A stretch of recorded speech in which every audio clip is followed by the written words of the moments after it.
பெரியமா நீங்க ஒண்ணும் பயப்படாதீங்க. நான் எஸ்பி கிட்ட இது விஷயமா கம்ப்ளைண்ட் கொடுக்குறேன். நாளைக்கு எந்த பிரச்சனையும் வராம அவங்க பாத்துக்கோ. அது எப்படிப்பா அது ஒரு நாள்ல தீர்ற பிரச்சனையா? அந்த சம்பத்து அடிப்பட்ட பாம்பு மறுபடியும் அவன் சீறிக்கிட்டே தான் இருப்பான். அம்மா இதுக்கெல்லாம் பார்த்து பயந்துட்டு இருந்தோம்னா அப்புறம் எதுவுமே நடக்காது. பெரியமா நாளைக்கு நல்லபடியா நிச்சயதார்த்தம் நடக்கும். எந்த பிரச்சனையும் வராம நான் பாத்துக்கிறேன். சரிப்பா. சிவா, நான் வேணா உன் கூட எஸ்பி ஆபீஸ் வரைக்கும் வரட்டுமாப்பா?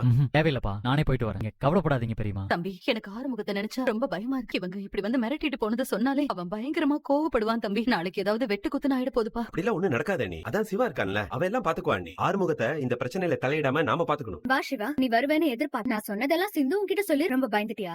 சிந்துவ பயமுறுத்ததான் நான் அப்படி சொன்னேன். என்ன காதலிச்சு ஏமாத்திட்டேன்னு உன் மேல கேஸ் எல்லாம் போடுமா? உன் மேல கேஸ் போடுறேன்னு சொன்னாலாவது சிந்து உன்னை விட்டு போவான் தான் நான் அப்படி சொன்னேன். சரி, சிந்துவை எப்போ நீ டிவோர்ஸ் பண்ண போற? உனக்காக நான் இப்படியே காத்துட்டு இருக்க முடியாது. ஸ்னேகா, நீ எனக்காக காத்துட்டு இருக்க வேண்டாம். உன் வாழ்க்கைய நீ எப்படி விரும்புறியோ அப்படி அமைச்சுக்கல். நான் எந்த விதத்திலயும் உனக்கு தடங்களா இருக்க மாட்டேன். சாதாரணமா எல்லாத்தையும் தூக்கி போட்டுட்டு என்ன வேற ஒரு வாழ்க்கை தேடிக்க சொல்ற? காதலிச்சவன் கிடைக்கலன்னா வேற ஒருத்தனை கல்யாணம் பண்ணிக்கிட்டு வாழ்க்கை முழுக்க காதலிச்சவனையே நினைச்சுக்கிட்டு ஒரு போலியான வாழ்க்கைய வாழ்ற சராசரி பொண்ணு நான். சிந்துவே இவ்ளோ நான் யோசிக்க மாட்டேன்னா இது கண்டிப்பா நான் பஞ்சாயத்துல உண்மையை நிரூபிச்சு அதை யாரும் ஏத்துக்கல. ஆனா சிந்து உன்னை போய் சொல்லிதான் கல்யாணம் பண்ணான்னு கண்டிப்பா நான் நேத்து சிந்துக்கு ஆதரவா பேசின எல்லாரும் அன்னைக்கு அவளை வெறுத்து ஒதுக்குவாங்கல்ல. அன்னைக்கு பாத்துக்கிறேன். உங்க அன்னபூர்ணி பெரியமாவே அவளை அடிச்சு வீட்டை விட்டு கண்டிப்பா கூடிய சீக்கிரம் அது நடக்கும். சிவா, என் வாழ்க்கைய பறிச்சவள நான் ஒரு நாளும் நிம்மதியா வாழ விட மாட்டேன். என்ன ஏமாத்திட்டு நீ என்ன செஞ்சாலும் சரி, நான் உன் கூட வாழ்ந்துடுவேன் மட்டும் நினைக்காத. எந்த ஜென்மத்திலயும் நீ நினைக்கிறது நடக்காது. நீ இப்படி பேசுறதுக்கு எல்லாம் கூடிய சீக்கிரம் அனுபவிப்ப சிவா.